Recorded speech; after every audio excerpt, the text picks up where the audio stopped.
대종사님을 처음 뵈니까 그러는 어찌 앞으로 봐도 두리두리하고 뒤로 봐도 그러고 옆으로 봐도 그러고 그냥 두리두리한데 박길진 총장님 보셨죠? 그런도 무대는 크시죠? 근데 그런은 그보다도 더 크십니다. 그런데 참으로 큰 것은 무엇이냐 하면 그런이 더 그냥 앉아 계시면 꼭 애기들 놓고 어른이 이렇게 앉는 것 같아요. 근데 그건 왜 그러냐면 몸집도 크시지만은 그 기운이 그래요. 그 처음 제가 느낀 것이 무엇이냐면 참 정중하시면서도 걸어가는 데를 보면 정중하게 걸어가십니다. 근데 야 그렇게 큰 몸집이 금방 저리 가고 금방 이러시. 또 저기 있던 어른이 금방 뛰어가면 여가기. 그러게 처음에는 아이고 대종사님 여러분인가 보다 처음에 내가 그랬죠. 그런데 왜 그러냐면 꼭 가실 자리 가시고 계실 자리 계시. 그리고 그때 그 인부들을 부르는데 빈틈없이 부르십니다. 요새는 인부 부리면은 인부가 꾀도 쓰고지만 그때는 꾀 부르고 그러면 못 오게 하니까 종사님 눈에 들라고 기내키게 그 부리는 참 우리가 볼 때 살림 잘하시는 영감님이 어쩌면 저렇게 인부 하나하나 그런 것이 한이 없어요. 그런데 나는 오늘 이 대종경을 보고 처음 느낀 것을 무엇을 느끼냐 하면은 대종경을 보면요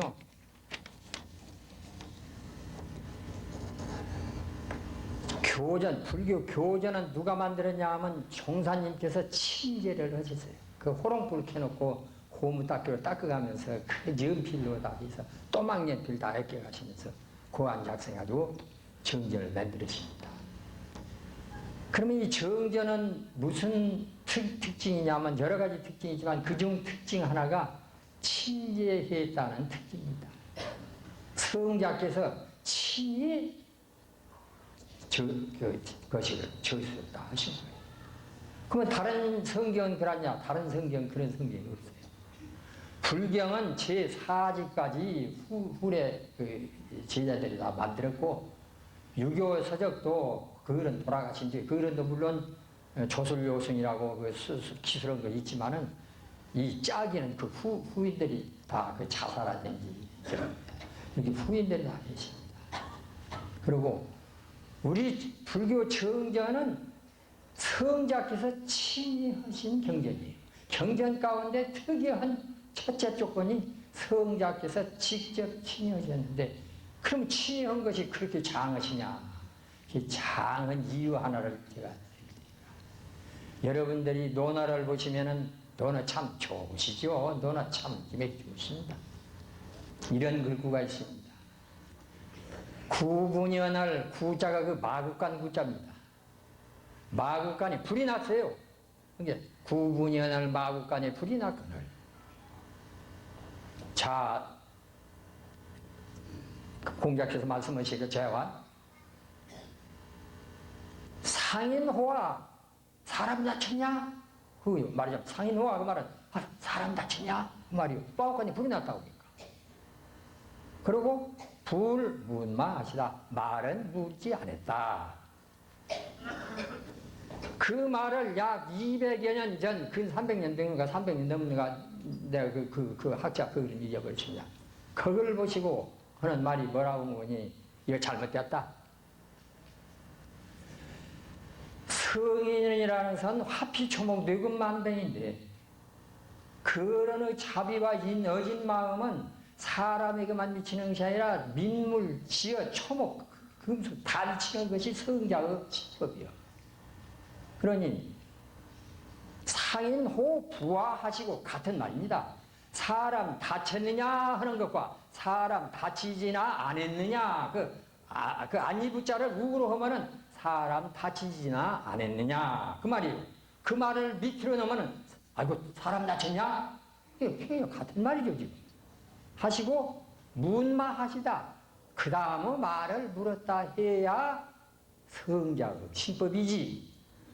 사람 안 묻고 짐승은 죽거나 말거나 부고해버려? 그거 잘못된 것이다. 여러분들 어찌고 그 말 들으면 그럴 거 하죠?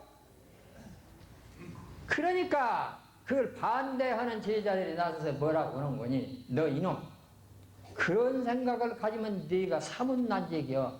스승의 경전을 가지고 깠다 하면 어지럽혀 가지고 성자의 마음은 영 초진 마음 아니다. 왜 그러냐? 사람은 존중한 것 아니야. 그러니 성자 마음에 불이 났다고 하니까 아이고 사람 다쳤어 보니까 아이고 사람 다치냐 아니냐? 참 긴박한 마음으로 묻고 사람 안 다쳤습니다 하니까 안심하고, 그러면은 그 어진 마음은 그 가운데 다 이러다 근본이 들어지면 끝이라는 것은 제기중이지. 그런데 그렇다고 해서 함부로 이것을 글바를 고친다든지 그러면 나중에는 어떤 일이 이것도 고치고 저것도 고치고 못쓰는 게 그 당초 고치고 못신다. 그것이 발단이 되어가지고 200여 년 싸웠답니다. 근데 그러니 공자님이 그때 만일에 계셨으면 한 마리만 되는 것 아니에요.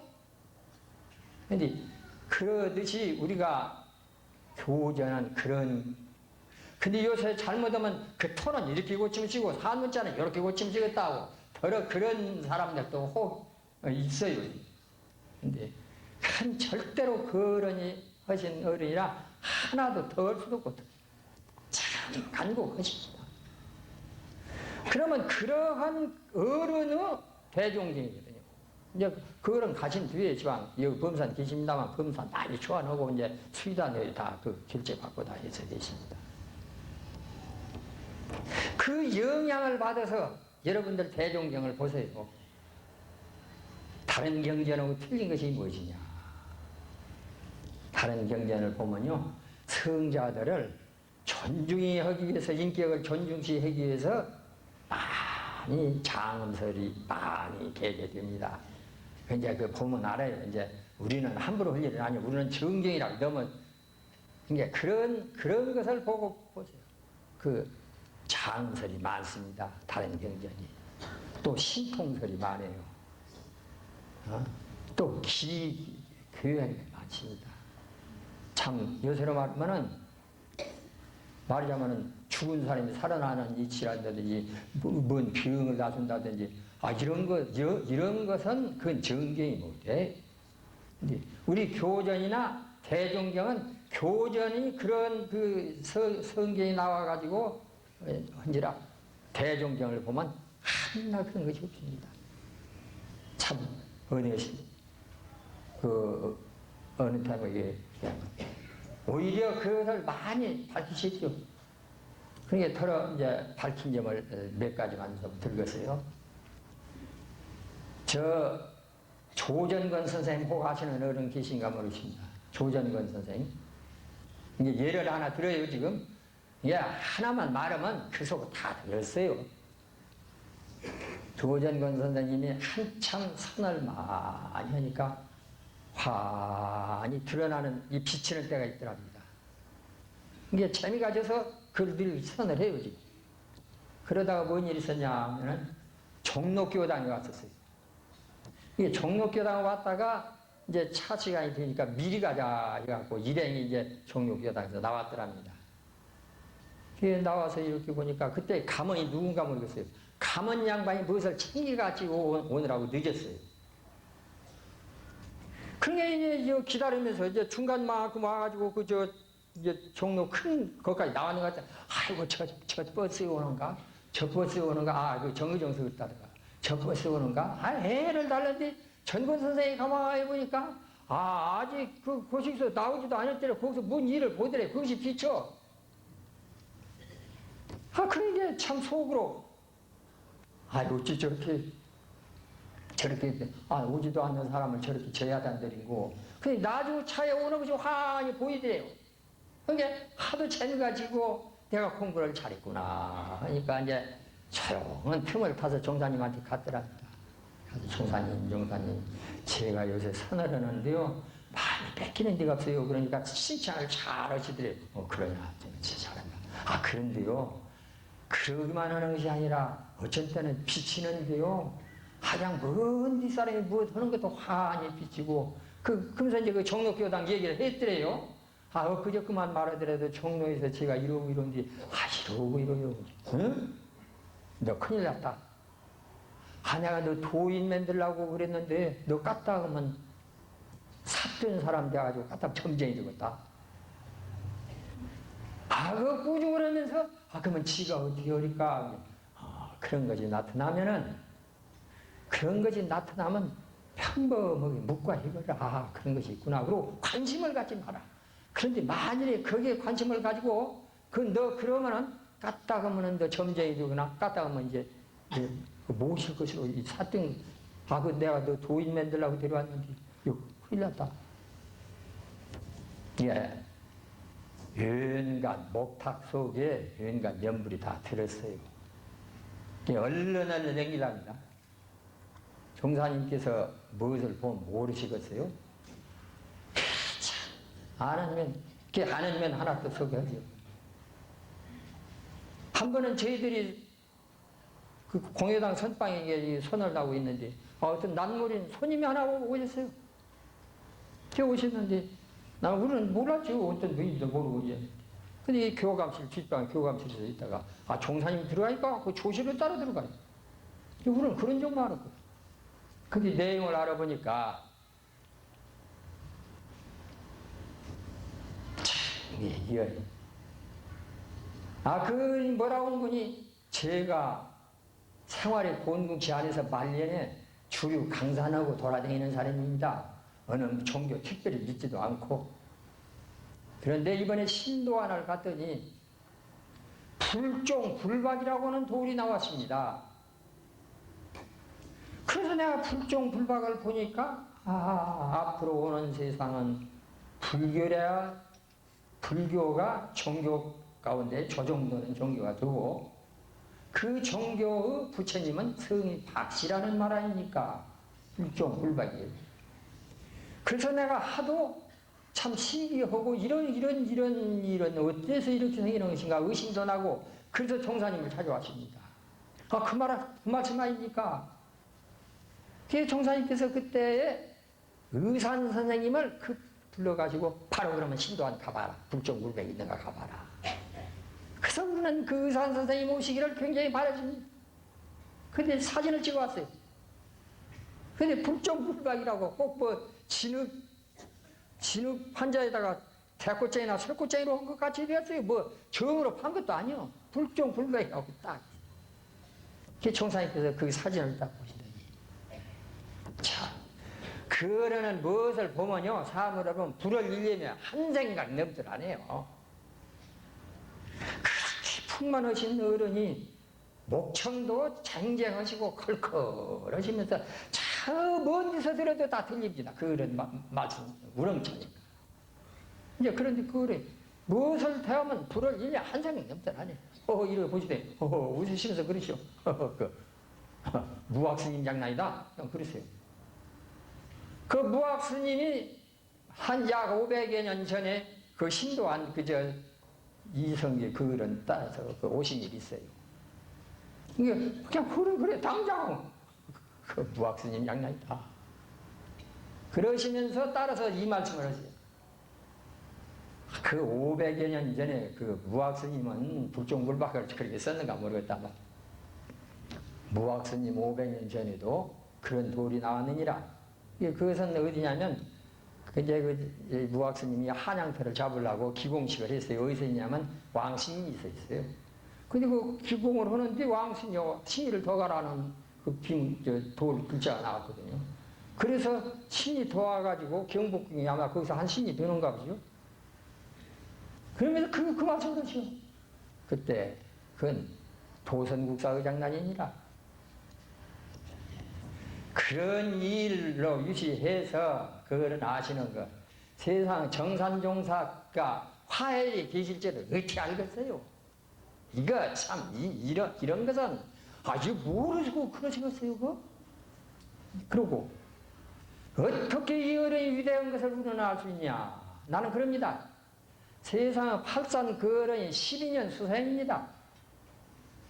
성자들도요, 그 고향에서는 모르는 것이에요. 아, 공자님 같은 어른도 고향에서는요, 공자님이 저 고향을 가면요, 고향 친구들이 말 위에 올라앉아갖고 팔을 깐대 하면서 저 암경원에 그랬어요. 공자님 같은 성자도 저 고향에서 몰라줍니다.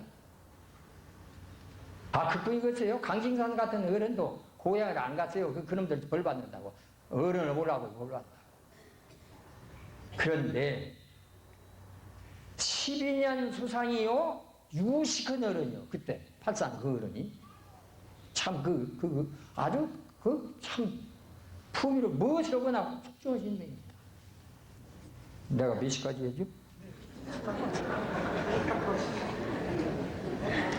그 어른이 아무리 종사님을 봐도 종사님 그 내력을 보니까 당초에 할 수가 없어. 그게 처음에는 암만 생각해도 법으로 봐서 형님이 하겠습니다. 그랬다고 난 잘못 들은 것 같지나 모르겠습니다. 근데 나중에는 형님이 아니거든. 더 무서운 어른이거든. 이게 스승으로 모실랍니다. 하고 그런 앉은 자리도 어찌 감히 제가 앉을 수 있냐고. 그렇게 그것이 보통 일이 아닙니다. 그리고 칠산 선생님은 그런 외수가라니? 그리고 8년 수상인가? 내가 그래 보면서 8년 수상인가? 8년 수상의 생지를 보고 맞담배지를 못 하고 스승으로 서기 보통 그렇게 적었어요? 성중 성이 아니면 그렇게 못돼요. 같은 성이라도 성인 주위에 오르면은 고향에서 모르는 것이에요. 그렇지만 성인 가운데의 성자는 고향에서 아는 것이에요. 왜 몰라요? 알아요. 근데 그런 성자를 누가 보든지 어떻게 하느냐 하고도 그런 느닷없이 청소를 특별히 것이 오면은 청소 특별히 하는 날은 저 팔타원님 오시는 날 특별히 하시고, 특별히 하는 날은 누가 오냐? 조선 총독부에서 경무감이네 무엇이 그냥 경찰서장이 호막하고 그 여러 소리 안 합니다. 그 가운데 이런 일이 있어요. 원불교 그때 불법연계 이렇게 손을 문지를 유리창이고 기레나 깨끗하다고 털고 청소를 따르거든. 서울서 온 그 사람들, 그 사람들은 이제 도시에 들어갔겠지만 이제 경찰서 온 사람들인가 어쩐가 이렇게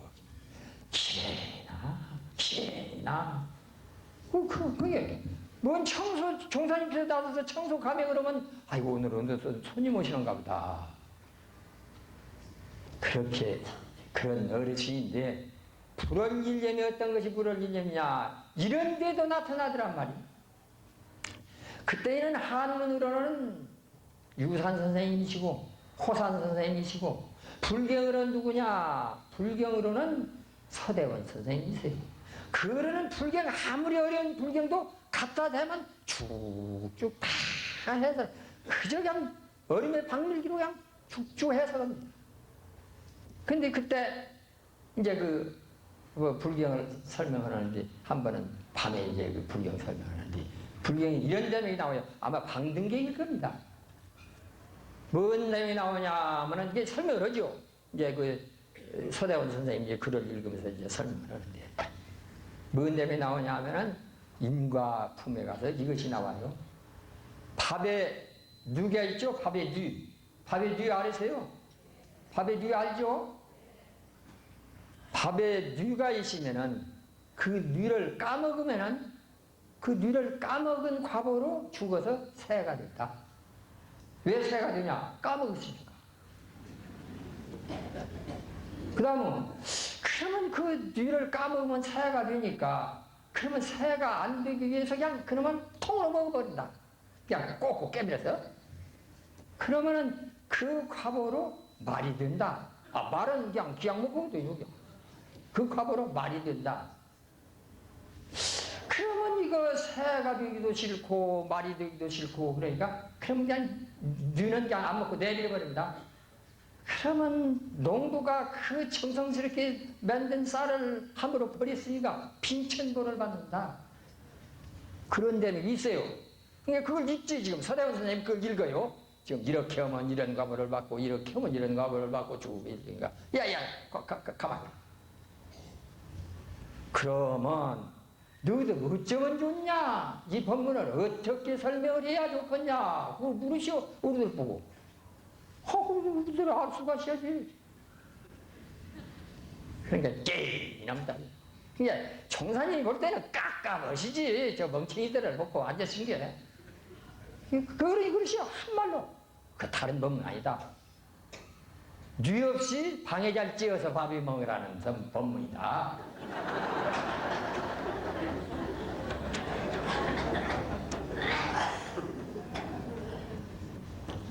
이거 제가 서툴릅니다. 한 번은 어떤 교무 선생님이 가니까 그때는 종사님께서요 아무 통과 안 하고 기양 갔어요.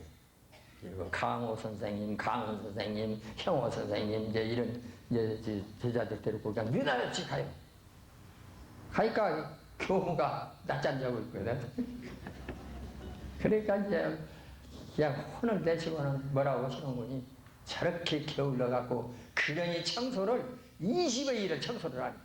그냥 짜다 넣으신 게 이 교무가 생각해본 게 대체 20의 일을 안 했단 말이요. 아이고 우리 총사님께서 아이고 이게 근데 총사님한테 가서 총사님 저희 멍청한 것이 그냥 세상 총사님께서 이렇게 다 한이 굳어보시고 그래서 총부에서도 다 알고 이렇게 오시고 한데 그냥 내가 이렇게 잘못이 다시는 안 합니다. 저런 마음을 보소이. 나를 점쟁이를 만드네. 내가 어째서 20의 일 청소하는 것을 알았는 거니 집사물 그 물 떨어지는 자꾸가 있잖아요. 그 집사물 자꾸가 있어요. 그거 이렇게 한쪽으로 돌아가 보니까 그걸 안 싫었거든. 근데 그것이 20여 일 전에 비가 왔거든. 그런 것이 많아요 이제. 이게 그건 무엇이냐? 정경은 그런 것이에요. 정경은 이제 그래서 이제 총사님은 이제 그 정도 하고.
어떤 종교 신앙인이나 자기가 몸을 담고 사는 그 나라와 자기가 영혼을 믿고 의지하는 자기 종교 역사를 모른다면은 그거는 대단히 불행하다고 생각합니다.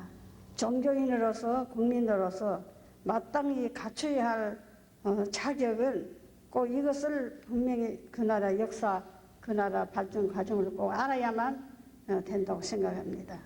역사를 알므로써 그 종교 발전 과정을 알고 또 그리고 발전 주역들을 알게 됩니다.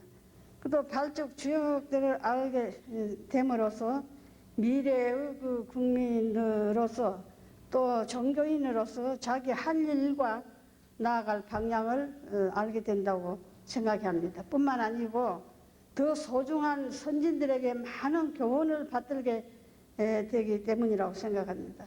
그러므로 우리는 원불교 신앙이니까 원불교 해상 발전 과정과 그 주역들을 알아가지고 항상 그 큰언에 감사할 줄을 알아야 됩니다.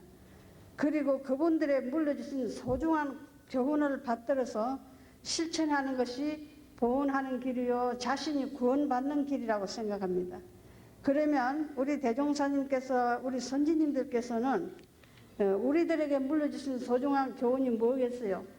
다른 것이 아니고 이것은 두말할 것도 없이 우리 해상 창립 정신인 일소성대, 무아봉공, 일심합력, 근검저축 등으로 여러분들께서 다 이미 알고 계십니다.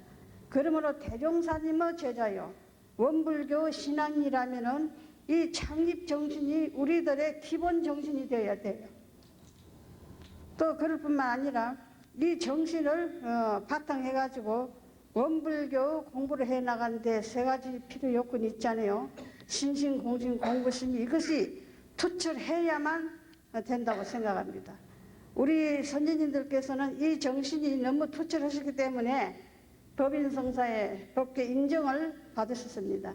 그러기에 인력의 한계를 넘어서 천력으로서 조선내왕하는 바닷물을 과학적인 기구 하나도 없이 탈구인의 그 적은 수의 인력으로서 지게, 바작, 갱이 삽등으로 막았습니다. 이 정신이 우리 해상 기초 터전이 된 것이죠. 그러므로 우리가 이 정신으로 매사를 한다면 무슨 일들을 이루지 못하겠어요. 이 교훈으로서 우리의 목적인 재생어세를 이룩하여 지상에 이르는 낙원 세계 건설이 우리들의 소원이요 우리들의 의무요 청운의 대목이 아니겠어요. 그러기에 우리가 선지님들께 철저히 이어받을 교훈도 이 교훈이고 또 후진들에게 소정히 물려줄 보물도 이 교훈이라고 생각합니다. 오늘 제가 드린 말씀은 우리 이런 대도 해상을 문을 열어주신 세부처님, 소태산, 대종사님의 추모담을 하려고 합니다. 말씀 드리기 전에 저는 저로서 죄송한 바는 배울 당시 너무 어렸어요. 너무 어리고 또 유치한 관계로 대종사님이 그 더 깊고 높고 넓은 위대한 점을 배우지 못하고 그때 제 안목으로 배우게 느낌 밤하는 말씀을 배울 수밖에 없는 것을 대단히 죄송스럽게 생각하고 또 여러분들께도 미안한 마음 금치 못하면서 이 말씀을 드리겠습니다.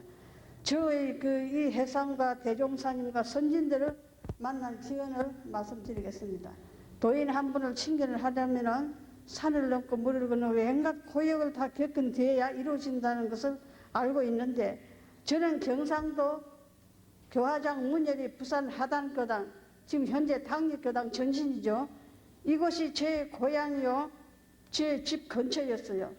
또 초대 교무님이 대종사님의 첫째자 팔구인 선진 가운데 제일 먼저 견성인가를 받으신 삼산 김기천 총사님이었어요. 이분이 저희 이 고향 교당에서 3년간 재직하시다가 이곳에서 열반하신 관계로 대종사님과 정산법사님과 10분의 선진들을 출가하기 전에 다 뵈었습니다. 그러므로 저희 대종사님과 선지님들을 칭견하게 된 기원은 우연이 아닌 자연이었습니다. 그러니까 원기 14년, 14년 서기 1929년 저 나이 5살 때요. 저 나이 5살 때 지금으로부터 68년 전에 이타원 장적조 대봉도님께서 우리 동네에 오셨어요. 그것이 부산의 우리 원불교 해상과 인연이 맺어진 시작입니다. 이분은 누구냐면 교단 초기 3대 역을 가운데 한 분으로서 일타원 박사시아님은 남원과 이곳 서울시조입니다. 또 3타원 최도아님은 진안 마령 자포 등지로 또 2타원 장적조님은 부산 원평 만주 등지로 그렇게 해서 넓은 선교로서 많은 교도를 입교를 시켜서 초창 교단에 큰 몫을 하신 분들로서 대종사님의 여자 제자 법보 타원의 제1, 2, 3호로서 타원의 시작이기도 합니다.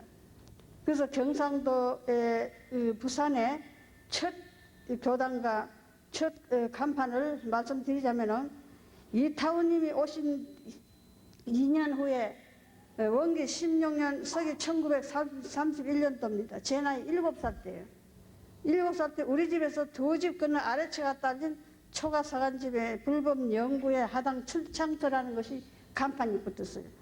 그래서 이 집을 어른들은 해실이라고 부르고, 또 이 집이 경상남북도의 첫 교당이고 경상남북도의 첫 간판이었습니다. 또 경상남북도 이해성 법음을 전하는 첫 문호였어요. 그래서 이 집이 생기고 간판이 붙음으로 시작해서 일제 순경이 이 집으로 가끔 들락거렸어요. 제가 어릴 때 보니까. 어찌 그냥 기억이 좀 희미하지만은 기억이 납니다. 그 일제 순사가 들락들락 하더니 한 번은 이 집에서 큰 소리가 나서 그 동네 쪼무레기들하고 구경을 갔어요. 갔더니 이타원 장적도 대법관님께서 순사 멱살을 잡고 내 이놈 뭐라카노 우리 대종사님을 이 호로 자식을 하면서 대종사님 호랑이 말은 같아요. 그렇게 자꾸 멱살을 흔드니까 일제 순사가 손을 뿌리치고 도망가는 것을 봤어요. 그때부터 동네 어린이들에게는 무서운 할머니를 통해서, 왜냐하면 일제 때 순사하면 호랑이보다는 더 무서웠어요. 그 무슨 순사 멱살을 잡았으니 그 할머니는 순사보다 더 무서웠어요.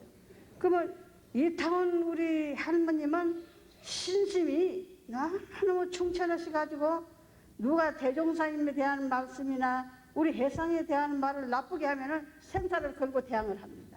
그런 할머니였어요. 그또 저의 대종사님은 첫 친견입니다. 아까 여기는 11살을 친견했는데 7살에 친견했어요. 제가 지 나이 7살 때, 그러니까 그 교당 집을, 간판 붙은 집을 생기던 그 해입니다. 원기 16년 9월에 전라도에서 삼부처님이라고 했습니다. 그때는 제 영사님을 삼부처님이라고 했어요. 그 동네 사람들이. 삼부처님 오신다고 해서 그때 쪼무레기들이 뭐 구경거리가 없으니까 색다른 사람이 오면 그냥 졸졸 따라다니면서 그것이 구경거리였어요. 그 구경을 가니 삼부처님은 흰 한복에 회색 두루마기 차림으로 조성강님 배종을 오셨습니다. 조성강님은 누구시냐면은 저도 나중에 출가한 뒤에 이걸 다 알았어요. 조성강님은 공타원 조정원 스님의 아버님이세요. 이분이 배종으로 모시고 오셨는데 이때 부산 교화장을 보시기 위해서 처음으로 왕님 오셨어요. 대종사님께서. 그리고 저의 대종사님은 첫 친견이었습니다. 그러니까 너무 어릴 때 배웠기 때문에 훌륭하신 분인지도 모르고 무조건 그냥 부처님은 부처님인 줄만 알았어요. 이 부처님은 굉장히 크시고 헌하시고 첫 인상이 너무 거룩하심인지 바로 배울 수가 없었어요. 우주에 꽉 차신 기분이었어요. 왜냐하면 제가 처음부터 적잖아요. 그때 7살 때 따위 붙어갖고 비지도 안 했을 때예요. 그런데 대종사님은 어떻게 오라마시고 크시고 그러든지 생각에 그냥 우주에 꽉 차신 기분이었어요. 그리고 이제 그 교당이 생기고 첫 교무님으로 일산, 이산에는 삼산 기천 종사님께서 원기 17년 4월 달에 서기 1932년도 제 나이 8살 때 하당교당 초대 경으로 오셨어요. 근데 교당 말은 1년 후에 전라도에서 교무님이라고 나중에 들었어요. 이마가 약간 벗겨지시고 콧수염이 있는 키 큰 남자 어른이 오셨는데 어른들은 이분을 보고 교무 선생님이라고 불렀어요. 그리고 또 이분이 오신 후에 무엇을 하는지 남녀 노인들이 모였다 관렸다 하시고 또 때로는 모아갖고 참가를 하는데 기똥차요. 그때 노인들 참가하는 건 상상도 못할 때입니다. 그냥 무슨 공중 먹고 배 앓는 소리 하는데 그냥 들을 수가 없어요. 그것이 너무 그냥 재미가 있어갖고 쪼무레기들은 그걸 구경하러 그 집을 다녔어요.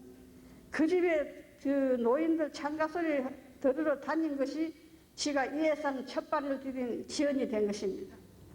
그래서 삼산 교무님 오신 뒤에 그때부터 무슨 이제 나중에 알고 보니까 이제 교가를 법회를 보면서 교가를 부르신 것 같아요. 그 창가가 다른 창가가 아니라. 그래서 이제 삼산 교무님께서 이제 오신 뒤에 또 선을 난다고 보고 법회를 본다고 그랬었대요. 저희 예조모님 교도님 때문에 제가 잘 알았어요. 그래가지고 이제 무슨 노인들이 그때 말은 연설이에요. 지금 생각하면 감상담을 한 것 같아요. 단상에 한 번씩 나서갖고. 노인들의 연설을 하는데 또 그것도 볼만해요. 그냥 더듬더듬 하면서 옷을 잡고 조문장 조물조물 주무리면서 연설을 하는 것도 그것도 굿이 볼만해갖고 그냥 열심히 다녔어요. 그 구경하고. 그래서 이제 그때 이제 또 저녁으로는 삼산 총사님께서 남녀 청년들을 모아놓고 한문을 가르쳤어요. 한문을 가르치고 낮에는 또 노인들도 교화하시고 있는데 그때 그 한문 강연을 가르치는데 한문이 무엇이냐면 삼산 총사님께서 직접 손수 지으신 철자집이라는 책이었어요. 지금은 제가 건망증이 심해갖고는 금시 잊어버리지만은 그때 기억이 지금도 생생합니다. 일곱 살 때 들은 기억이. 그게 무엇이냐면 그 철자집이라는 것이 인생 세간의 부지 도학이면 미면 악분이라 심어 무형이나 만법구비하니라 이 소리가 온 도명에 쫙 깔렸어요. 무조건 하고 저는 그 소리가 듣기 좋은 거예요. 그래서 이제 그런데 그 중에 남녀 청년 가운데 훈타운 양도신 법사님도 그 중에 한 분이었어요. 그래서 이제 삼사님은 제가 배웠기에 참 건실하시고 감옥하신 거로 배웠습니다. 그리고 선풍도로서 대도인으로 배웠는데 그때는 지가 무슨 제대로 그 어린 나이에 그렇게 배웠겠어요. 그것이 아니고 나중에 청가를 해갖고 그때 삼사님을 상상을 하니까 이렇게 뵙기를 말할 수가 없어요. 참 선풍도굴로서 훌륭하신 도인으로 생각이 됐습니다. 그래서 3년간 저희 교당 고향 교당에 계실 때에 어느 날이고 저는 배우지 않는 날이 없었어요. 삼사님을. 항상 마당신을 빗자리를 손에 들고 살으셨고 그 화장실도 손수파시고 또 우물도 손수파시고 그 우물이 지금도 보존되어 갖고 있습니다. 그 자리를 지금 보존되어 있는데 정산 정부사님께서는 이 자리를 이 하단 교당은 이 고장 조상 교당이니 잘 보존을 하고 말씀하셨고 현 정법사님께서는 이것을 성역지로 함양을 하셨습니다. 그래서 그 이유는 무엇이냐? 정상남부터 첫 교당에다가 첫 간판에다가 또 대종사님께서 제일 많이 다니셨고 그때는 대종사님께서 가실 데가 없으신가 부산을 참 자주 오셨어요. 그런데 이것은 이제 대종사님께서 많이 다니시고 또 선진님들께서도 또 많이 다녀가셨고 또 이분이 또 여기서 순직을 하시고 순직을 하신데 또 수택이 계시잖아요. 우물이. 그래서 거기서 연전에 샀습니다. 그 우물 있는 터마. 그래서 이제 그렇게 해서 이 성역지로 함양을 하신 것 같아요. 제가 두 번째 대종사님을 배운 것은 원기 17년 9월 14일에 서기 1931년도 제 나이 8살 때입니다. 대종사님 역시 한복으로 구타우님 이공주, 묵산 박창기 선생님 두 분이 몇씩 오셨대요. 오셨는데 이때 두 분은 제가 처음 뵈었습니다. 이들 모자분을. 근데 동리 사람들이 이때는 두 번째 이제 대종사님 배우니까 사랑방 같은 쑥떡을 싸요. 왜 부처가 무슨 걸음을 걷고 부처가 이상하다, 부처가 말을 한다. 어째 부처가 밥을 먹노 하고 그냥 쑥떡을 싸요. 그것도 저도 생각이 참 이상하다고 생각했어요. 부처님이라 하면 절에 가만히 앉아 계시는 분만 부처님인지 알았는데 아니 부처님이 말씀을 하시고 밥을 자시고 걸음을 걸으다니까 참 이상했어요. 저도. 근데 세 번째 친견은 원기 19년 9월입니다. 서기 1934년 제 나이 10살 때요. 대종사님께서 구타운님과 신영기 교도님을 배종으로 오셨고 네 번째 친견은 원기 21년 11일 서기 1936년도 제 나이 12살 때 유산 유허유 선생님 배종으로 오셨습니다. 유산 선생님이라고 아시면 계시면 모르겠습니다만 이분은 제가 처음 배웠기에 인상이 또 학교 교장 선생님 같은 인상이었어요. 키가 조그만 하시갖고 양복 입으시고 그림이 씩씩했어요. 그래서 이제 참 그렇게 배웠는데 나중에 제가 출가 후에 해방 직후에 지금 우리 정부 공회당에서 우리 한국 역사를 강의하시는데 제가 놀래버렸어요. 어떻게 유창하게 잘하는지. 저는 어릴 때 나서 외정 때 나가지고 외정소에서 어릴 때 지냈기 때문에 한국 역사가 있는지도 몰랐고 들어본 적도 없는데 한국 역사를 연을 일시도 안 빼고 유창하게 하시는데 그냥 그때 너무 재미가 있고 참 재미가 진진했거든요. 그래서 그리고 또 그때 당시에 대종사님께서는 금정만도 차려 모셨어요. 금정만도를 아시는가 모르겠네요. 이 우리 요새 자선복 같은 거예요. 자선복 같은 거, 그 검정 자선복 같은 거 두르시고 지역이 희미합니다만은 밑에는 검정 무엇이냐 그 스카트 치마 같은 거 입으시고 오시는데 더 커 보이시고 더 훌륭하시고 보였어요. 그래서 이제 그때 네 번째 오셨고 다섯 번째 신 거는 제 나이 17살 때요. 17살 제가 출가 그 아내입니다. 17살 때 원기 26년 11월 대종사님께서는 국방생 양복을 입으셨대요. 그때는 또 그 센터 모자라고 이 손에 앞제비 손제비가 있는 모자를 쓰시고 안경을 쓰시고 지폐를 싣고 오셨는데 참 멋이 있는 부처님이라고 생각했어요. 멋있어요. 대종사님께서 그냥 저 스낵들을 이렇게 흔들어 오시는데 기똥차게 멋있어 보여요. 그런데 그때 누가 몇씩 오시냐면은 원산 서대원 선생하고 묵산 박창기 선생님 두 분이 몇씩 오셨는데 그때 원산 서대원 선생님이 손이 하나 없었어요. 그것도 구경거리였어요. 동네 애들이 저 사람은 손이 없다고 막 돌돌대면서 구경을 했는데 나중에 어른들에게 들으니까 대종사님에게 신을 바치기 위해서 손을 끊어서 바치셨다 그러시대요. 맞아. 협사 뭐가 같으냐면은 초조 달마 스님에게 이조 해가 스님이 도를 구하기 위해서 팔을 끊어서 바친 일가 있습니다. 그 경우가 아닌가 생각이 돼요. 이때가 대종사님 부산 왕님이 5번이 마지막이었어요. 그 당시 그 남자 교무님으로 박대환 선생님이라고 하시는 분이 일본 교화차 오사카에 계셨는데 일본 교화 상황을 보시기 위해 일본 가시기 위해서 오셨다가 시국이 어수선함을 아시고 내다보시고 포기하시고 청무로 되돌아와서 오셨습니다. 이때는 대동아 전쟁이 시작한 지 얼마 되지 않았어요. 얼마 되냐 원기 26년 서기 1941년도거든요. 11월에 단정하셨는데 그해 12월 8일에 미국 날짜는 7일이죠. 일본이 미국에 선전포고도 없이 하와이 진주망을 기습 폭격을 해가지고 아리조나 그 운함을 침몰시키고 미국을 많이 좀 전사시켰어요. 그래 놓고는 일본 사람들 이거는 신이 나갖고 청년들 다 불려내고 학생들 다 불려내고 북을 치고 시행제를 하면서 그냥 반자회를 찾고 갓대 구르조트를 찾고 그냥 막 돌아다니는데요. 저는 그때 그것이 좋은 것인지 나쁜 것인지 모르고 저도 따라다녔어요. 그래 이제 그 뒤에 놀란 미군들이 이제 하와이에 쌍륙한 일본군들을 몰살시켰습니다. 그 자리가 지금 하와이가 포시가 돼갖고 있어요. 그 시국이 이렇게 됨으로부터 더욱 긴장해지기 시작했죠. 그 삼산종사님 열반과 저의 출가를 간단히 말씀드리자면 삼산종사님께서 그곳에서 원기 20년 9월 7일이요. 제 나이 11살 때입니다. 재직 중에 병환으로 46세 때 하단교다에서 입직하셨습니다. 그것에서 승직을 하셨어요. 승직을 하셨는데 그때 지금 생각하면 장질부사요. 그때 말은 열병. 장질부사인데 아르시는 소리가 골목에까지 어떻게 크게 들려서 지가 너무 마음이 아파갖고 그냥 왔다 갔다 가면서 어른 것이 아무 소용도 없지만은 지가 차도 자주 뵈서 정이 들어서 그냥 왔다 갔다 하는 그런 기억이 나요. 그때 정산 정법사님하고 일산 이산은 8구인 선진 가운데 일산입니다.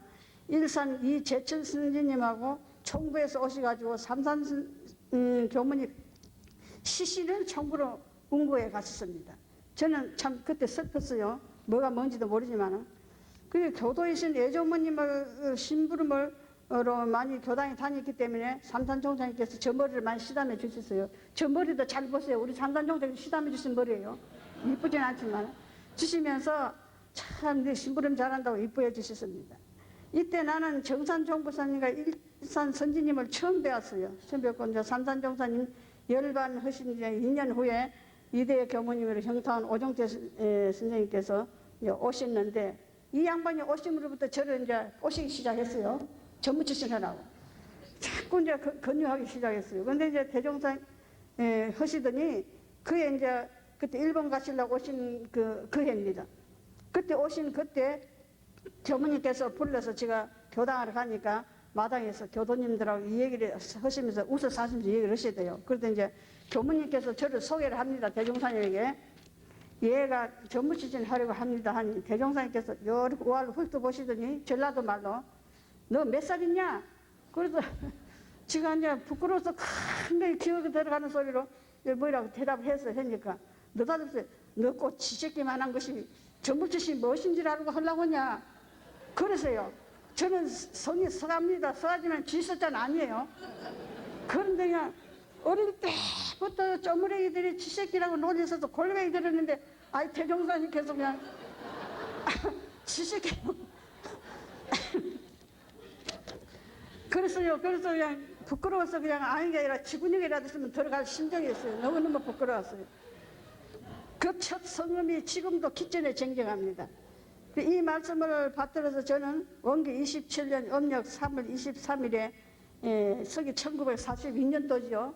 저 나이 18살 봄에 드디어 출가를 해가지고 이제 전부치신차 형타원 교무님을 따라서 청부로 왔습니다. 그런데 그때는 음력 3월 26일이 총회였어요. 그 보기 위해서 23일날 온 것입니다.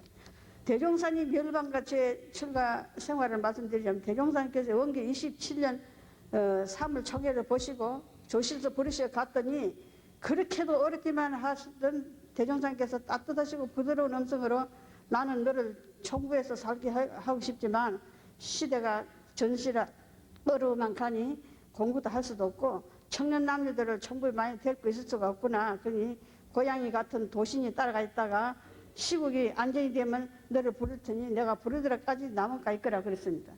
그래서 저는 가기 싫지만은 대종사님께서 하루빨리 저를 부르주시길 믿고 첫 임지 남은 공양원으로 갔습니다. 여기서 이제 저희 전부치신 생활이 시작이 됐어요. 그 어려운 시기, 그때부터 시국이 어렵게 시작했어요. 어려운 시국상과 저희 시련을 말씀드리자면 시국이 날로 어려워갖고는 공출제가 생기더니 농촌에 농사 지으면 그냥 군청 직원들이 나가고 그냥 싹 군량으로 다 뺏어가고 좀 감춰놓으면 감춰놨다고 찾아갖고는 막 털고 패고 그랬어요. 농원들을.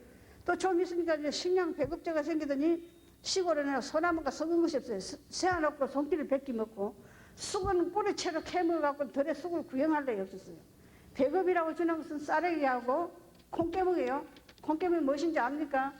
콩으로 기름 짜고 나면 찌개기인데 그것을 먹으라고 배급을 주는 게 그때 콩깨물이라고 잡아가니까 대둠이라고 했어요. 콩깨물이라고 못했습니다. 남자 청년들은 군인, 여자 처녀들은 정신대, 남자 장년들은 징용으로 싹 다 데려가고 농사 지을 사람이 있어야죠. 그러니까 이제 공동 출적제가 생겨갖고 그러니까 부녀자들을 싹 불러냅니다. 불러내갖고는 날마다 방죽파기, 보리배기, 나락배기, 송진따기, 비행기 기름 충동하기 위해서. 송진따기를 하는데 저는 다른 것은 다 하겠는데 송진따기는 키가 적지 힘은 약하지.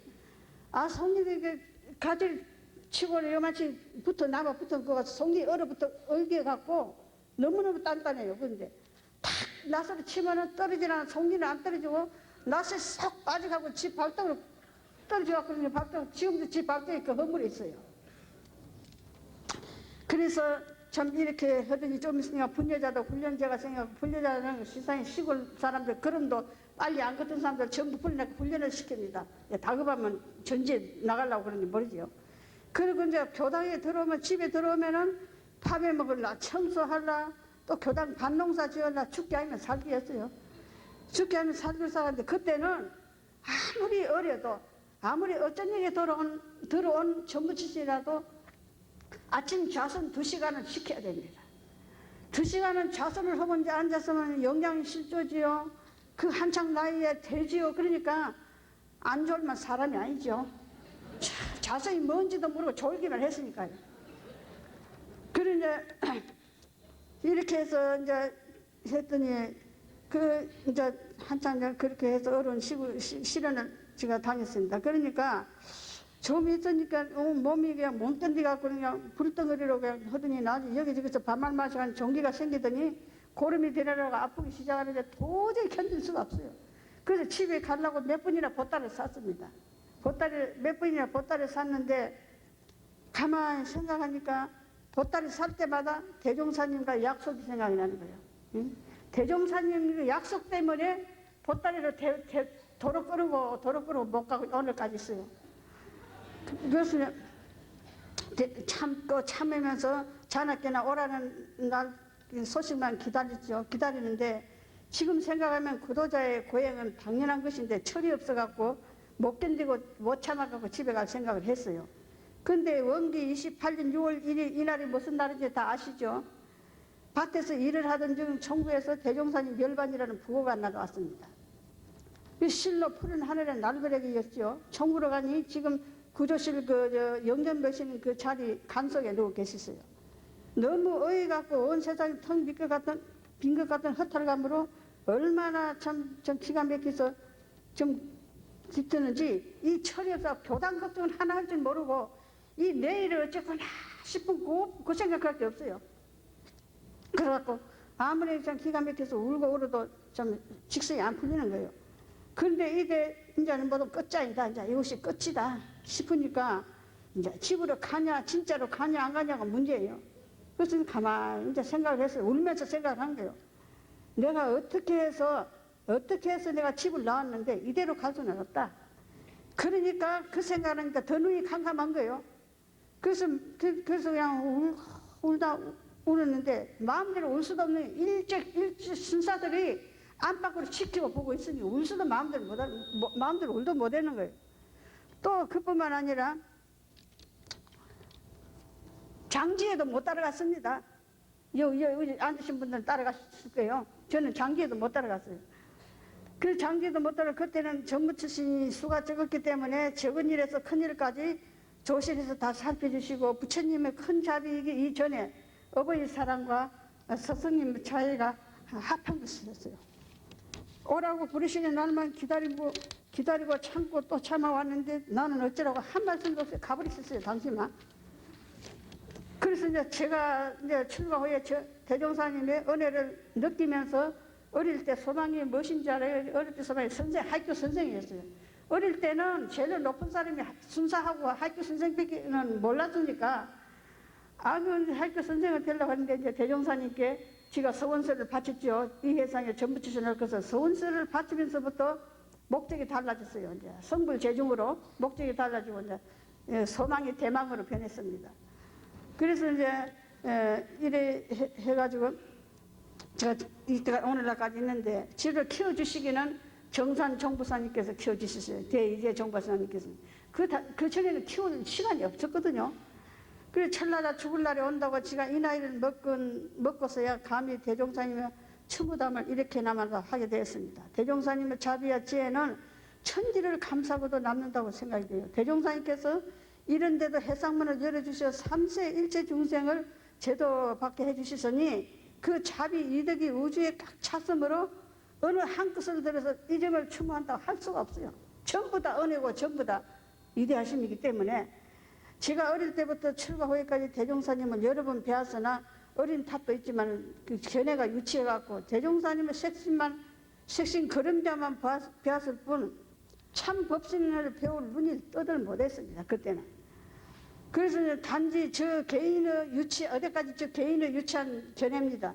말씀드리자면 대종사님께서 보이지 않는 데까지 다 보아시고 들리지 않는 곳까지 다 들어 아신다는 것을 제가 생각했습니다. 그래서 예를 들면 몇 가지 예를 들면은 첫째, 대동아 전쟁이 일어나던 해부터 26년 전에 그러니까는 원기 2년 7월 26일 최초의 남자 수의단 제도가 10인 1단제로 조직이 되었습니다. 그때 단장은 대종사님이시고 중앙은 정산정부사님이시고 단원은 이제 8구인 선진들이죠. 이 단이 오늘의 조화단까지 발전이 된 것이에요. 그로부터 26년 후에 일제가 열집 일반제로 조직이 돼가지고 밤마다 판장을 두어갖고는 이제 무슨 식량, 고무신, 뭐 일체 배급, 그리고 이제 공동 출력 등 이런 것을 이제 반조직을 해야 하는 거예요. 그리고 이렇게 하면 이제 일체 행정기관에서 명령이 이제 떨어집니다. 떨어지면 밑에 반장한테까지 하달이 되면 반장은 이제 반원들 집에 명령을 해서 해나갔던 점. 두째는 그 당시 라디오도 조실이 없었고 신문도 보시는 것 같지도 않으셨는데 원기 26년 1941년 11월에 일본 행차차 부산까지 오셨다가 앞날이 어려움을 미리 내다보시고 일본행을 포기하시고 총부로 되돌아가셨습니다. 또 요새 환경 정안에 무슨 자연 보호에 하는 운동이 세계적으로 도예감을 볼 때 시간이 흘러갈수록 대종사님의 산 교훈이 새롭고 선전 지명이 이렇게도 보이지도 들리지도 않는 데까지 다 들어 아신다고 생각하니까 세월이 가면 갈수록 더 추모하마 간절합니다. 다섯 번째는 뭐냐? 우리의 개교표입니다.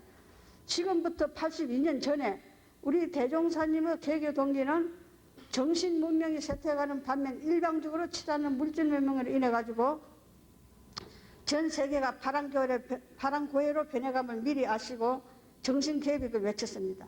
정신물질 이 두 문명이 동등하지 못함으로 인한 병든 세상이 오늘날에 얼마나 절실히 느껴집니까? 뿐만 아니라 지금에야 우리 교전 첫머리에 있는 개교 동기 중에 정신개벽이니 무슨 물질 문명이니 하는 단어가 외부인의 말과 글로 통해서 여기저기서 듣고 보고 들을 때 저는 대종사님의 그 지혜와 능력은 시간과 공간을 통해 닿지 않는 것이 없고 미치지 않는 것이 없다고 생각하니까 참 너무너무도 위대하시고 너무너무도 생각이 간절합니다. 그뿐만 아니라 우리 신앙의 대상인 법신불일원상은 진리적 신앙법과 사실적 도덕의 훈련법, 이것은 사통오달법으로 시간이 흐를수록 더욱 그 시대에 적절합니다. 하여 앞으로 오는 세상일수록 나아가면 그 시대에 적절하다 그 말씀이에요. 우리 교리가 그 더 큰 은혜를 느끼며 절실히 추모해 마지 않습니다. 그리고 생각하면 이해상 창립기가 우리나라 사상 제일 어려웠던 외정 36년 때 아니었어요. 그때 정치, 문화, 경제적으로 철저히 시달릴 때였습니다. 그 어려운 때 대종사님과 선진들께서는 오로지 창립정신 하나로서 이해상을 지금까지 명맥을 이어왔고 오늘의 이 자리도 있게 된 것이라 생각합니다. 그런데 이 세상에는 변해야 할 것이 있고 변치 않아야 될 것이 있고 또 잊어야 할 것이 있고 잊지 않아야 될 것이 있다고 생각합니다. 왜냐하면 대종사님의 설립 동기 근본 의미와 창립 정신이야말로 영원 불변의 것으로 원불교 뿌리요 우리 정신의 동맥이라고 생각합니다. 이 해상 역사가 있는 한 변했어도 잊었어도 안 되겠지요. 대종사님과 선진님들의 이 정신은 결국 천일을 감동시켜 우리 해상 기초 터전이 된 것은 우리가 다 알고 있는 사실입니다. 그러므로 정신적 기초가 우선적으로 다져지지 않은 공부와 사업은 마치 뭐와 같으냐 하면은 다져지지 않는 땅에다가 높은 빌딩을 세운 것과 같이 아무리 웅장하고 화려해도 결국은 무너지는 위험을 안고 있는 어느 때 흠으로 변할지 모르는 일입니다. 그러니 우리 교단의 앞날의 무궁한 발전은 우리 후진들이 대종사님과 선진님들의 이 창립 정신을 얼마만큼이나 추모하고 얼마만큼이나 이어받는가에 달렸다고 봅니다. 그리고 이제 진정한 추모 정성은 마음의 세계에 있지 않는 것이 있는 것이 아니고 적은 일과 가까운 일부터 원불교 기본 정신이 스며들어 실천적으로 옮겨질 수 있도록 신신공신 공부심으로 끊임없이 이어지는 노력이 중요하다고 생각합니다. 결국 대종사님께와 선진님께 봉헌하고 추모하는 마음으로 지상에 이루는 남은 세계 건설의 사명을 영생을 통해 다할 것을 먼저 자신에게 다짐하고 오늘 20주년 기념을 맞는 이 해상 발전의 주역이 될 청운의 무궁한 발전을 빌면서 이만 그치겠습니다. 감사합니다.